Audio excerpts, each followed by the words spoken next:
So once again, today we'll be covering the 2025 Gartner Market Guide for Software Supply Chain Security. It's a pretty exciting report because it is their first ever of the kind. They have never done a market guide on software supply chain security before. We'll talk about why now, as opposed to any other time. We'll also talk about what you can do about this report, and we will give you the report. So a copy of the report is comes along with this webinar, so feel free to read it afterwards. For those who don't know a little bit about ReversingLabs, over 20% of the Fortune 100 are trusting our solutions across finance, high tech, energy, government, manufacturing, and healthcare. Additionally, there's over 60 security companies trusting our insights to bolster their products and their capabilities. Our insights are generated with the fastest and most accurate risk and threat analysis. We'll talk about that a little bit today, but we'll mainly be focused on the report. Our scalability allows us to cover massive volumes, huge files, and entire software binaries built on a platform called Spectra Core that leverages complex binary analysis to deconstruct files in seconds or minutes and understand them. From doing this for 15 years now, we've actually built the largest threat repository of over 422 billion searchable files and proprietary threat research. This has generated several awards rather, that we're quite proud of. And we're also contributors to the Verizon DBIR report, something that I personally am especially proud of because I have been a student and a reader of that report since my career started, and now I'm helping contribute to it. So that's been quite meaningful to me personally. So here's what we're going to cover. We're going to intro the report. We're going to talk about why now. Why is software supply chain security at the forefront of what Gartner is writing about? We have some details therein. The report covers three critical use cases around visibility, integrity, and security. And Jasmine's really going to help dive into what they're trying to help articulate in those. And then we're going to say, what about? That section is going to cover what about the things that might not be in the report, but should be top of mind for us. And based on the audience polling, this is going to be especially interesting to a large group of the folks who are on the line, a majority of them, actually. We'll talk about how to implement SSCS in a way that is cost effective and adheres to all the use cases that Gartner lists. We'll talk a little bit about meeting some new mandates that are arising and the software supply chain security implications of those mandates and how implementing the use cases that Gartner lists can help you comply. And then we'll quickly summarize by putting it all together. To begin, I'd like to once again intro the report. So if you download this report afterwards and you bring it up in your PDF viewer or you print it out, this is the first thing you'll see. It's authored by Manju Bhatt, Aaron Lord, and Jason Gross of Gartner. And they open up by saying attackers are targeting software supply chains, compromising open source and commercial software dependencies, third-party APIs, and DevOps tool chains. Software engineering leaders can use software supply chain securities to protect their software from the cascading impact of these attacks. It's a large impact, and we'll talk a little bit about how that's growing and what you can do about it. To begin, we want to talk about, why now? Why is software supply chain security top of mind for Gartner right now? And we have to, we can, I think, safely assume that a lot of the reason that they're talking about it is a lot of the end users that they work with are talking to them about it. They might have tools in place to cover various components of their business. They may have adopted zero trust.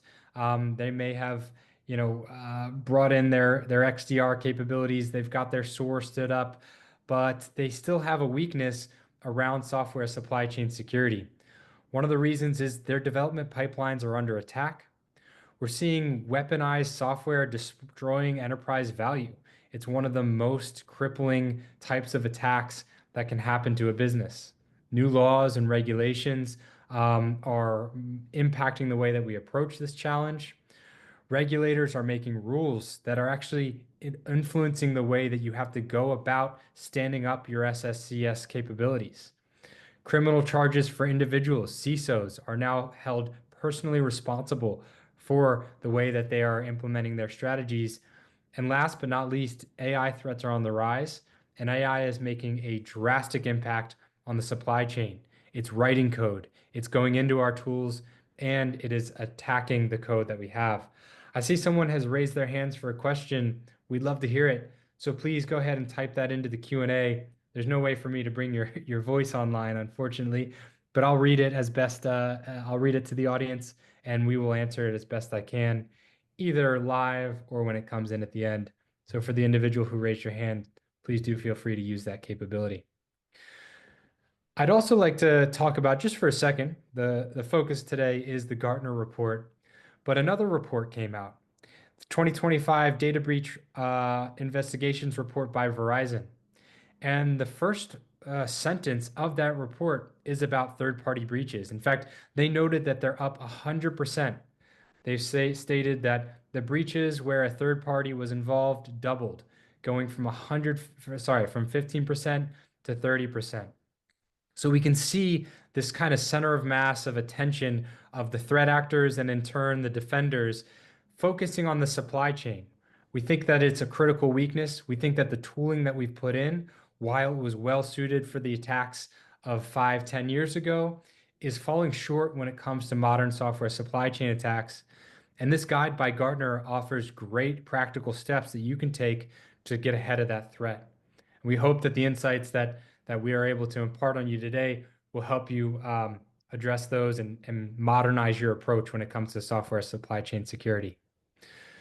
As I said before, we're going to introduce the 3 critical use cases that Gartner covers in this, which are gaining full visibility into the SDLC, protecting the integrity of the software delivery, and improving your your security posture. Jasmine, was there any additional context you wanted to add to these use cases? Well, I think it's very interesting that that these are the 3, right? Because we've been talking about getting more visibility into the SDLC for years, that whole shift left movement. Yet we are still seeing that these attacks are happening, and malicious code and tampering are still getting through. So I think it's one of the reasons why this report is so important at this time, right? Because although we've been talking about it for a while, we actually have to start doing now. That's a great point. Yeah, there's been a lot of potential energy built up. The academics have been done, the research has been done. It's time to turn that into kinetic energy and act on these notions. And I think this report can act as your guide for that. Thank you. All right, last polling question. Which of these use cases that we mentioned before is your organization struggling with the most? Is it that visibility into the SDLC? Is it protecting the integrity of your software delivery? Is it improving your security posture? And then we added one more, because who doesn't love regulatory? Is it responding to the regulatory or customer asks that's coming to your business? We see the responses flooding in. Okay. All right. Once again, Jasmine, I think we're going to be covering the full gambit. Let those continue to stabilize as they come in.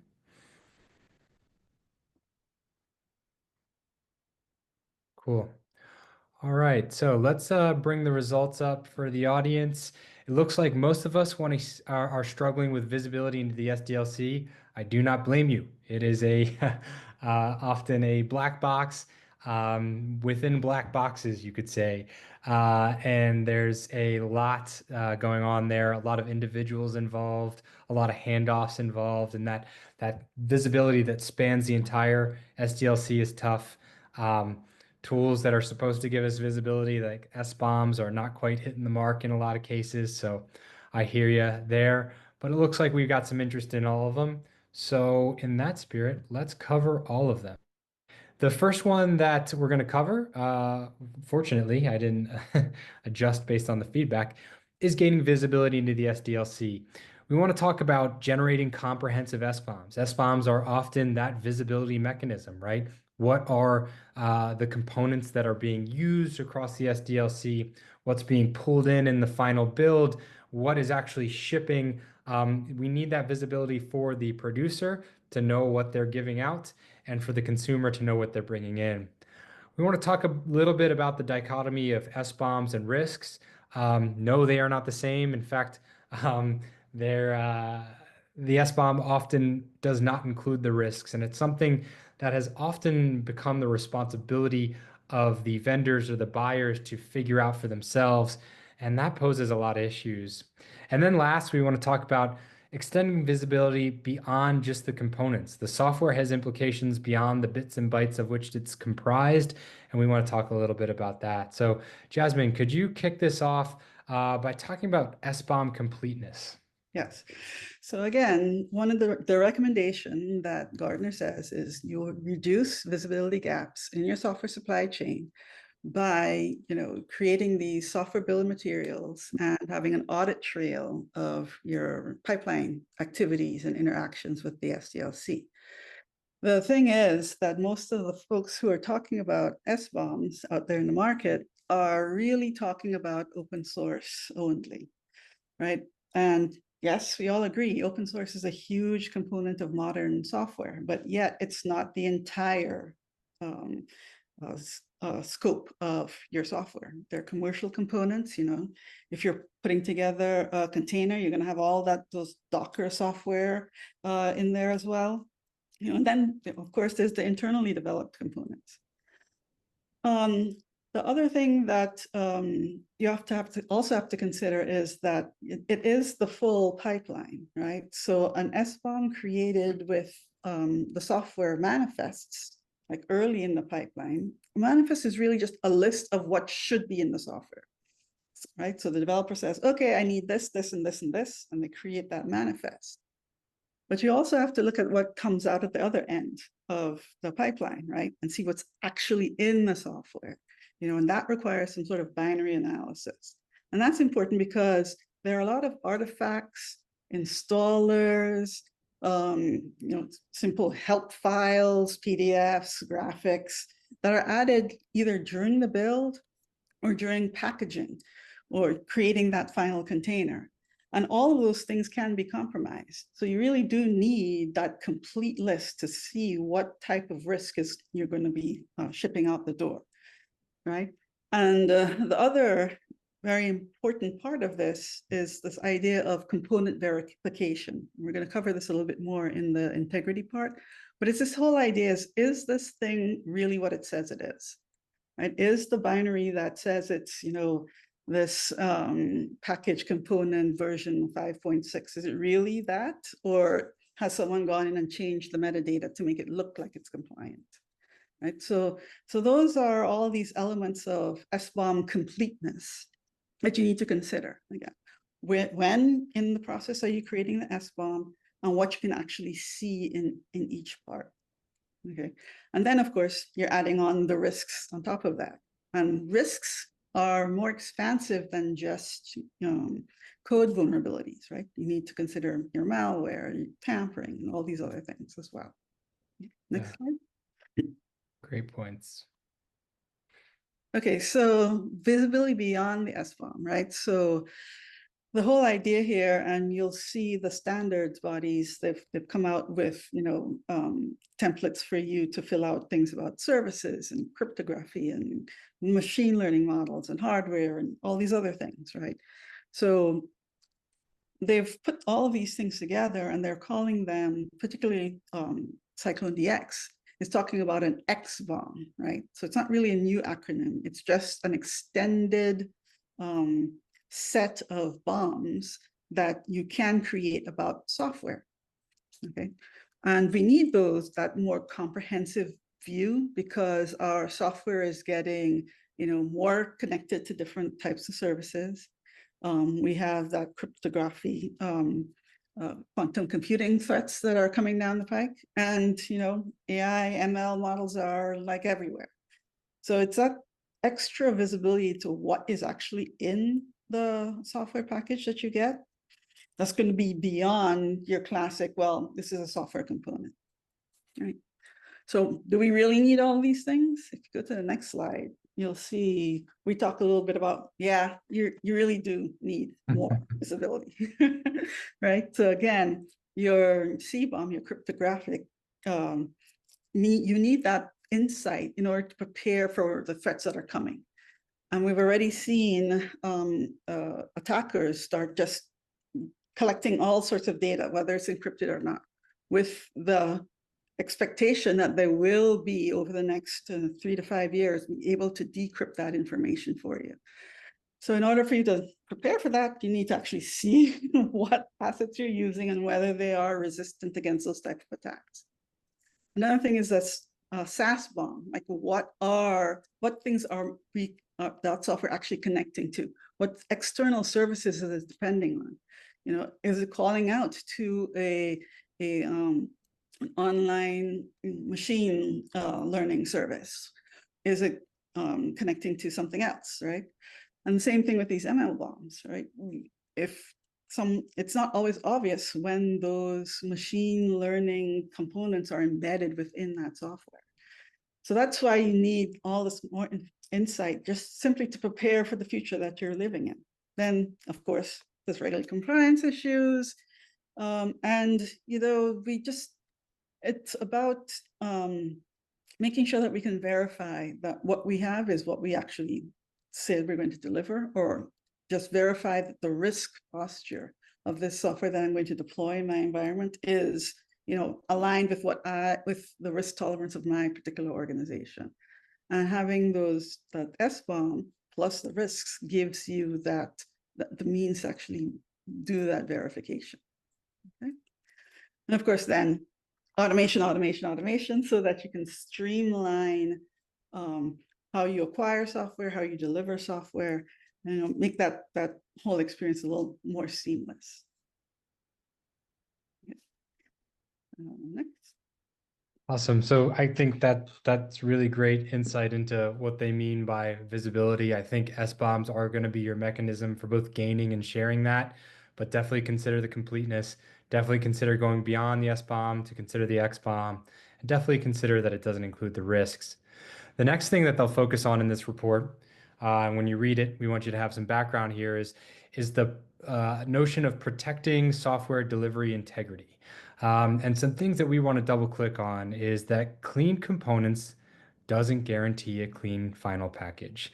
If your CI/CD pipeline was completely impervious and untouchable by the threat actor, everything that went in was squeaky clean, you could be comfortable that what comes out is, but unfortunately that's not the reality that we live in. And Jasmine will show you some real attacks that have happened that challenge that notion. And then second is tampering detection does not require requires binary analysis. And it's not something that you should overlook. Tampering is one of the main ways that threat actors are able to achieve their goals when it comes to software supply chain attacks.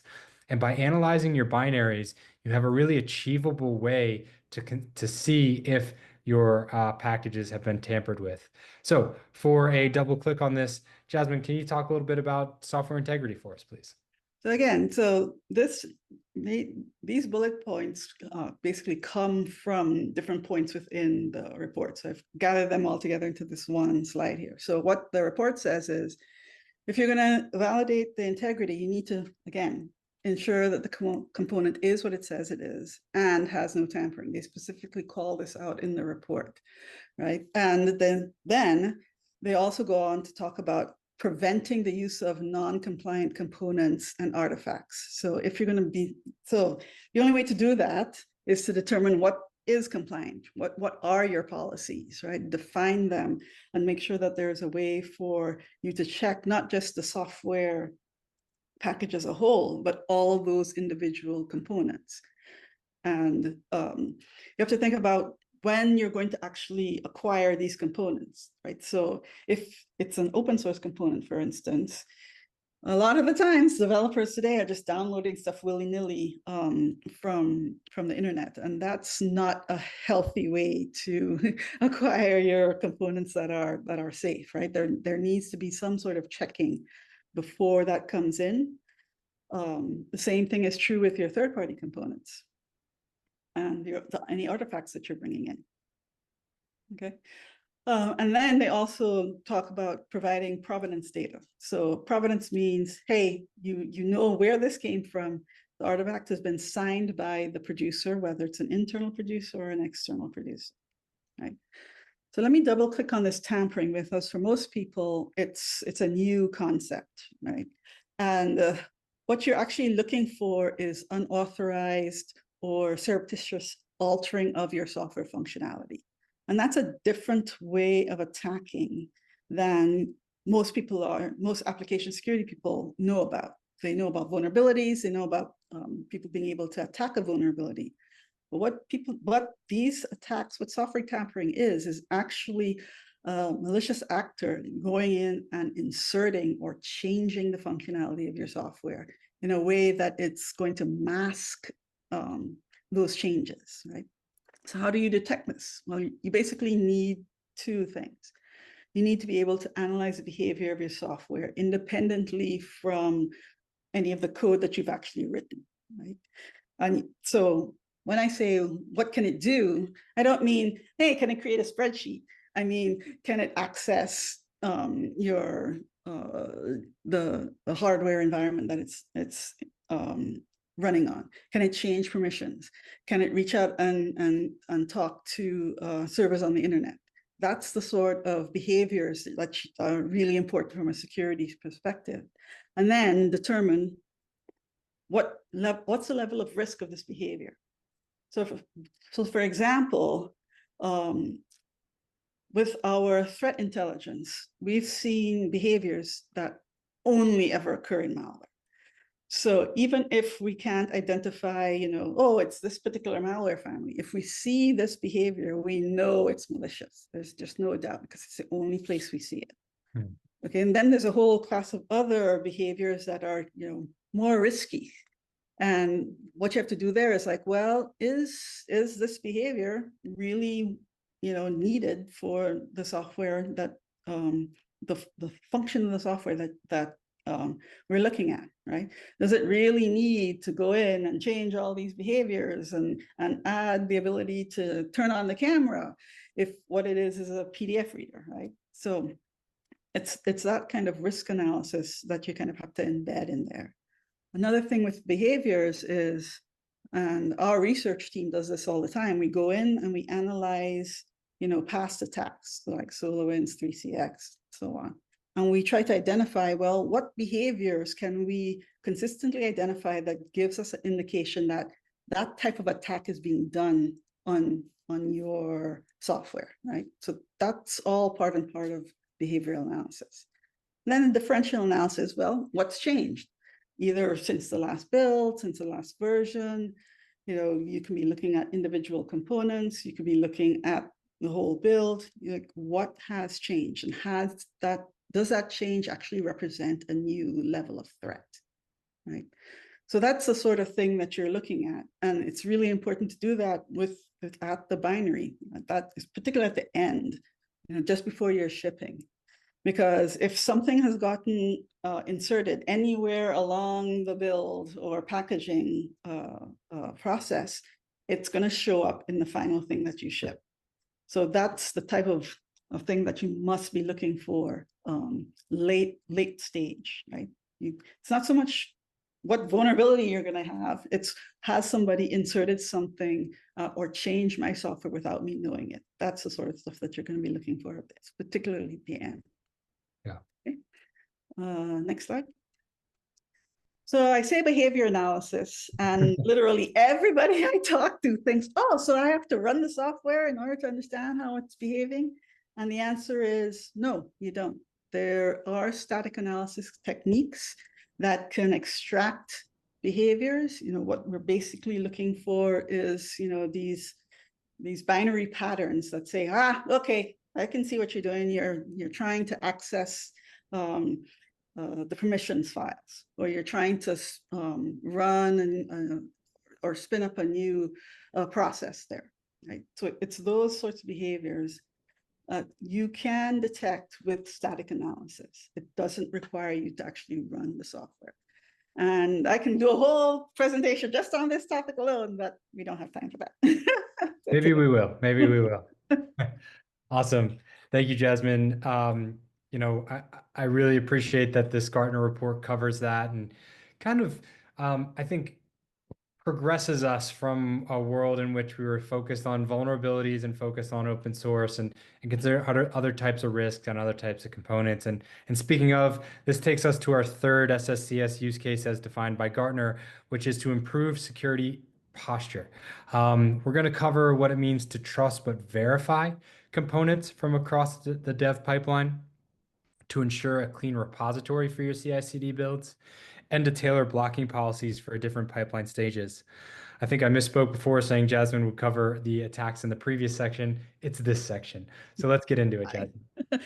Okay, so we put together this really simple diagram to help people understand what's different about these new software supply chain security attacks, right? So everybody understands about vulnerabilities in the source. They understand about dependencies being vulnerable, or potentially you have a typo squatting attack where they've tricked you into downloading a malicious package because you think it's the legitimate thing. Or an installer where you think, oh, okay, I mean, this just happened the last week. There was a major attack where people spoofed a common installer tools, and all these developers were downloading them and using them. But anyway, however, if you look at the company changing type of attacks that have happened, right? The SolarWinds, the CodeCov, the 3CX. Those all happened post, writing the code. They weren't because of a malicious dependency, right? Someone went in and compromised the build process in SolarWinds, and they did it in such a way, they mimicked the code and the script so well that even their manual code reviews didn't catch it. Same things happened with CodeCov.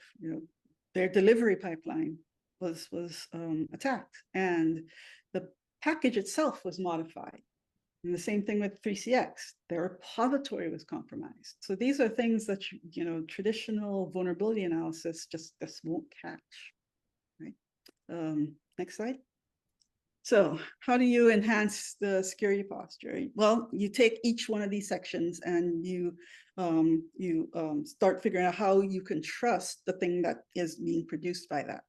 So for instance, source. So you need to build with secure open source. What does that mean? You're going to bring, there has to be a process of automated checking of that open source before it goes into a trusted repository where your build environment is going to pull from it.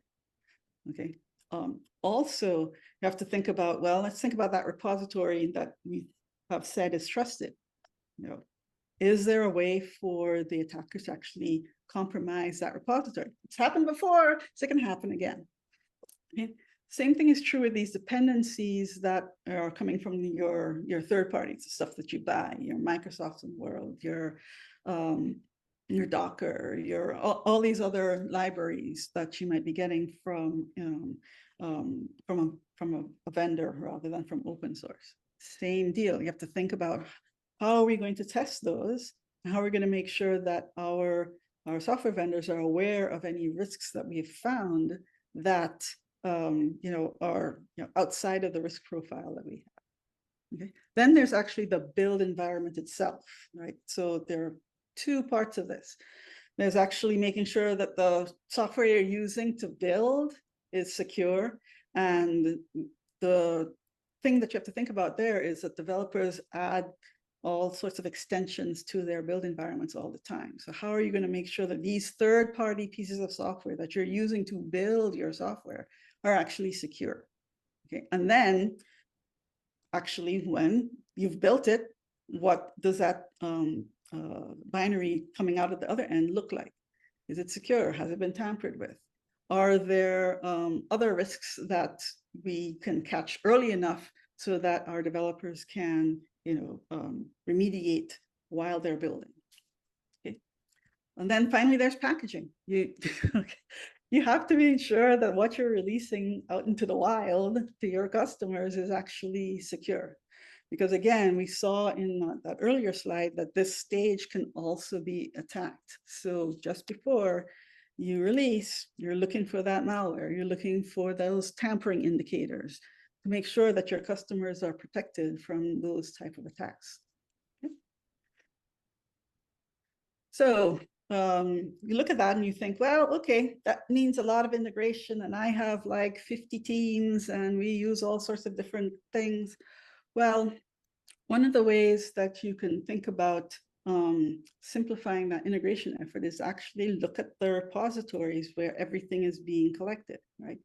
So developers love these binary repositories. They create individual repositories for like their open source or NPM specifically, or their Docker container libraries, or the stuff that's coming in from their own developers, right? Each of these, you typically have a single repository. So that gives you an opportunity to say, well, okay, if I go in and I set up some automated analysis of the repository itself. So you scroll through, have I tested this before?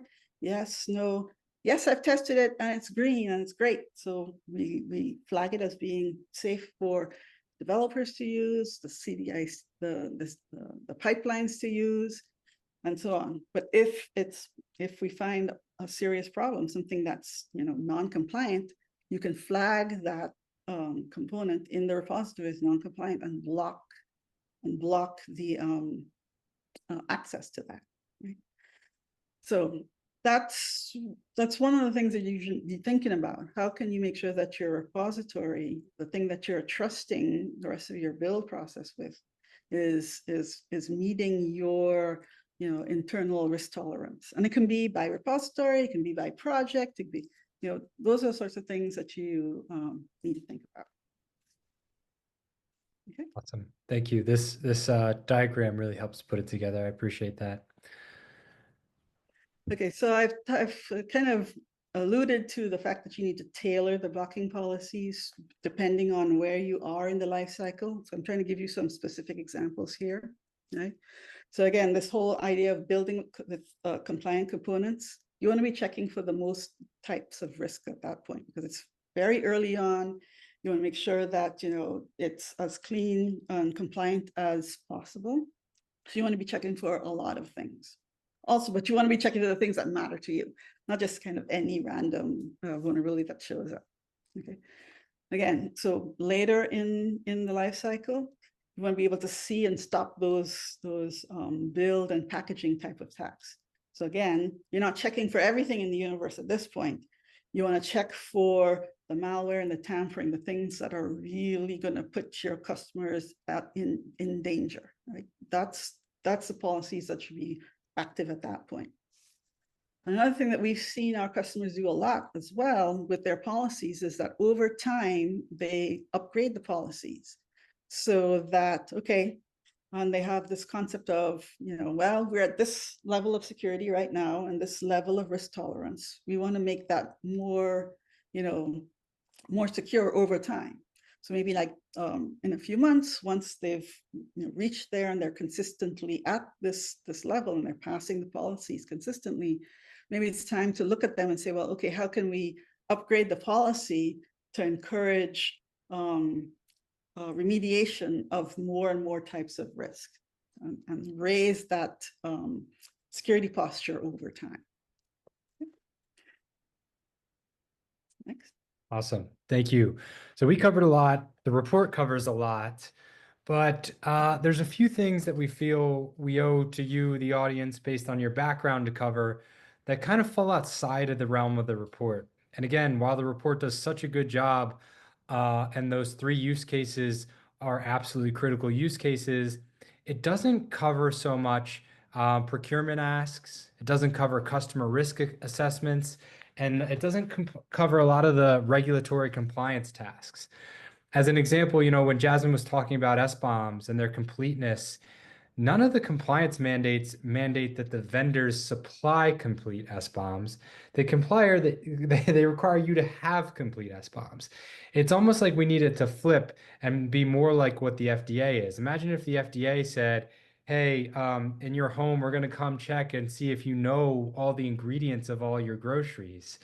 No, they say the vendor of those, the supplier of those groceries has to supply you with the ingredients. You as a buyer are in a tough spot because there's nothing that requires a vendor to have a complete SBOM right now. But you need that visibility. So let's take a moment to talk about what is needed today. Today, what is needed for the software producer is to be able to answer the question, which is, how can I be sure the software I release to my customers is safe?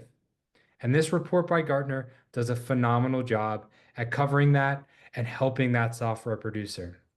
What's left, and that we want to spend a little bit of time on, is the enterprise buyer, especially in light of the fact that a majority of you are concerned about the software you can consume. And how can you be sure that that software that you deploy across your organization is safe? And how can you work together with your software producers to create a safer software supply chain ecosystem? We are very sympathetic to the third-party software risk management teams today. The tools that they are offered, that they have on hand, are things like questionnaires, which are slow and efficient and expensive. Security rating services, which convey a vendor's, security posture and try to extrapolate that to correlate with the security of the software that they're producing. I hate to say it, but you could be a squeaky clean vendor at large, but accidentally ship some gnarly software. You also have AST tools, which require access to source code, not always in the hands of a software enterprise buyer, in fact, almost never.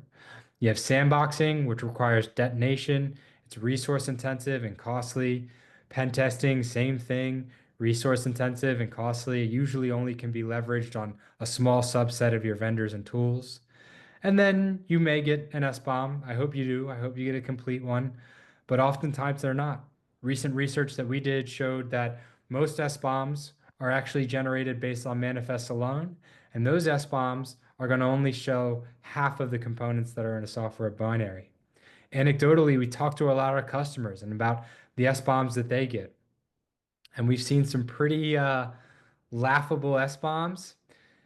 I think the funniest one, and this is a completely true story, we call it the P bomb. That's the performance bomb, wherein a vendor literally started rattling the components off over a phone conversation and said that was the best they could do. So there's a world in which you have a complete SBOM that considers all the components. There's in between a manifest-based SBOM. There's something a little less, the performance bomb, and then there's nothing. And we're seeing you met with all those. Here at Reversing Labs, we were able to speak with Tim Brown, the CISO of SolarWinds. He's one of our customers. And he said that SOC 2, ISOs, questionnaires, information in spreadsheets, that evaluation doesn't really give you enough to be able to truly assess the risk of the product that you're buying. So we want to talk about what it means to be able to do that. There's a technology called complex binary analysis. We've alluded to it a few times, and that empowers the buyers just as much as it does the producers. So on that process that Jasmine talked about, that final build exam, to make sure that the thing that you release is safe, you can use complex binary analysis on that fully compiled binary. But unfortunately, as a software buyer, deployer, you don't know that your vendors are doing that. We need you to be able to take power into your own hands. And this technology allows you to do that. You can deconstruct the entire package with no source code, just the fully compiled binary, that thing that you're receiving from the vendor. And you can identify all 6 risks: malware, the tampering that Jasmine focused on, vulnerabilities that the industry has been focused on for decades, hardening gaps. This is a huge one. Sometimes there's not a CVE associated, but the code is not up to snuff. Secrets, licenses that shouldn't be present. And then, of course, you'd like to be able to generate your own verified SBOM and XBOM that includes all the components of the fully compiled binary. Now, I did want to talk about keeping up with compliance a little bit, because all of this has compliance implications. And there's a few key ones to highlight here. And with complex binary analysis in place that allows you to do your own assessment, that allows you to generate your own SBOM, you can really keep up with these mandates. So DORA is top of mind right now for a lot of folks who may be on this call. It applies to all EU member states. And that has language that emphasizes uh, uh, software supply chain security across the board. And complex binary analysis is a mechanism for bolstering your software supply chain security. We actually have a document that covers how we map to this mandate specifically and help you comply. The FDA, it's funny I mentioned them before as an analogy, but they also have a SBOM specific requirement, Section 524B. And again, this is not about making sure that your vendors give you SBOMs. It's making sure that you have SBOMs for all of your connected devices. Put you in a tough spot. We have the Executive Order 14028, which elaborates on the minimum standards for SBOMs and specifies them as a critical component of a software release and procurement process. Cybersecurity Framework 2.0 adds a new function, govern. That category has cybersecurity supply chain risk management, and it emphasizes managing, recording, and monitoring vendor risk. And last, CISA Secure by Demand requires you to assess software during procurement. Another one that falls on the buyer to be compliant as much more so than the producer. So a lot of mandates out there, and hopefully we're able to act on these supply chain notions in Gartner for the sake of security, but a lot of times we have to act on them for the sake of compliance. Hopefully they go hand in hand, but we're very sympathetic to that challenge as it falls on both the producers and the buyers. Last but not least, we kind of want to put it all together in achieving modern SSCS, those use cases that Gartner specifies, but going beyond, you can assess the entire package with complex binary analysis, the proprietary, the commercial, the open source, and the artifacts. You can surface the malware, the tampering, the hardening gaps, the vulnerabilities, the licenses. You can generate your own verified and complete SBOM, as well as XBOM. That's an ML bomb, a SAS bomb, a C bomb, VEX, more. It's a primary control to identify these risks, analyze applications, VMs, containers in minutes, not slowing down that onboarding process. It delivers complete and independently verified data that you can use for compliance and that visibility step, and that can be shared internally to make decisions or with your vendors to drive improvements in their software so it complies and it meets your standards. You can also archive these for compliance. We're coming to the end here, so for any questions that you have, please do let us know what they might be. I see folks raising your hand. Unfortunately, you will need to type those questions in, and we will be sure to answer them. While we wait for the questions to come in, I do want to bring up a few assets that we have, related resources. One, we have the report. Check it out, read it for yourself. Jasmine and I took some time to digest it, extrapolate key components, help you act on those notions, fill some gaps that they didn't cover for the buyer, but you can read the report for yourself. We have a report called Beyond the SBOM to address modern software risk, how you can get that XBOM covered, how you can get the risks covered. We have a webinar that you can check out on demand specific to CRA, NIST2, and DORA. We have software supply chain for dummies for folks who need a baseline. We have compliance cards, really quick, easy to digest cards on how you can help make some strides around DORA and CRA. And we also have an upcoming webinar where I'll be joined with Daniel Meisler, who's an AI security researcher and founder of Unsupervised Learning, to talk about some of the AI implications that we touched on here today. Again, if you have any questions, we're happy to answer them. Please do type them into the Q&A portion, and we'll be glad to address those for you. So any questions folks might have? Does Gartner have a magic quadrant for software supply chain security? Great question. They do not have one.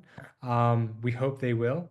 But oftentimes these market guides are a sign that that will come. So no, they don't, but there will be one. Okay. How do we address the AI agent, multi-agent automations using A2A, RAG, and orchestration risks? Great question, Vincent. That's a broad challenge, and I hope we can help you with as much of it as possible. We understand that AI is being leveraged in a few ways. There is the agents, there are the AI models that are being built into the components that are moving through the software supply chain. And static binary analysis does offer you a mechanism for both understanding when those agents are being used and what risks might be associated with those. We have a lot of documentation on that. A lot of the file types that are being used for AI, for ML models like Pickle, are especially problematic. And if you're able to assess those and pull out the behaviors that they might be exhibiting, you'll be able to kind of wrangle that risk. Collecting ML bombs, not just S bombs, are a great way. And then SAS bombs as well. SAS bombs, it might not be as explicit as with the ML bombs, but in a lot of cases, AI and the associated agents are being leveraged by API calls to cloud-based AI that is deployed in the cloud. They're not actually contained within the package that you're consuming. And a SAS bomb will help you understand if and when that's happening so you can start to wrangle that risk. Jasmine, anything you wanted to add on to that question? No, I think you pretty much covered it. I just wanted to remind you that we have an on-demand webinar on both AI and the new XBOM. So be sure to check those out if you want to deeper dive into that information. Great point. Thank you. Another question is, how can we plug your solutions into checkpoints or verify risks through automations? Might need to create a picture based on what we've mentioned. So that answer will come in two forms. Maybe I'll do the on the enterprise buyer side, and I'll throw it over to Jasmine for the producer side. But if you're consuming software, we've seen several automations, some based on custom in-house built API calls, some integrating with ServiceNow. We're working with looking to do some more with tools like Archer and the like. But the flows you can have are any tool that wants to be considered to be brought into your organization, you can drop into a specified location. Consider it like a DMZ or a waiting line, to vet the software. It'll then automatically run it through a complex binary analysis engine. It'll then spit the output of that result to another safe location with the safe report. And then you can also have automated policies built in that approve or reject that software based on your risk appetite. Here at ReversingLabs, we give a 1 to 5 rating to software. So you can say you have a risk appetite for 4 and above, maybe. And anything under 4 will be denied with an explanation as to why, with details on how it can be approved, and it will be blocked from download and use. And if it's above, it will be allowed for download and use. And so you automate that at the procurement stage. You can also automate that at the update or patch stage, such that if a new update or patch comes in before you deploy it, you automatically run it through this process. You automatically give it that red or green light, and then you go forward from there. But that's a pretty different answer on the dev side of things. Jasmine, you want to tell us about how you might automate our solution for CI/CD? Right. So again, most developers want to integrate directly with their automation. So they have a already automated script for building or releasing, and they just want to call an API call, say, hey, look here, this is where the package or the build is, test that and give us a yes or no answer whether it passes the policies. So that's pretty much how that would happen. If they pass, of course, the automation will just continue, the pipeline will continue, it will release and go on to the next step as is. If it fails, then it's a matter of, okay, let's alert the appropriate development team and give them all of the details about what we found, why it needs to be fixed, explain, what possible fixes they can have, and our estimate on how long it might take to do that. The other way is sort of like what Dan was describing. I was talking about the repository approach earlier. Whereas what you do is you say, well, okay, here's our repository for all our, NPM open source components. We have this level of policy. Every so often, just troll through, see what has and has not been analyzed. If it has been analyzed, it would have a tag saying, yes, this passes, or no, it doesn't pass based on the policy that you apply. If it hasn't been, then it goes, it tests it, figures out the answer to that, is it safe question, and then tags it from there. Then on the flip side, you can say, well, okay, if it hasn't passed, then deny access or deny the developers from using this, or any CI/CD process that's looking for this particular component, fail that build, and then get that process with either the internal developer or the external developer to get that component up to snuff. So that's basically the process. Cool. Well, that's great. Thank you all for your questions. It seems they have stopped for now. If you think of some later, feel free to reach out to us. Feel free to enjoy this report by Gartner. We think they did a great job, and we appreciate all the hard work they've done. They take a lot of feedback and get a lot of questions from a large set of practitioners like yourself. So we hope you find it valuable. We hope you found our additional context to that valuable. Again, thank you all for your time. Jasmine, thank you for joining me. And we'll see you on the next one, folks. Thank you so much.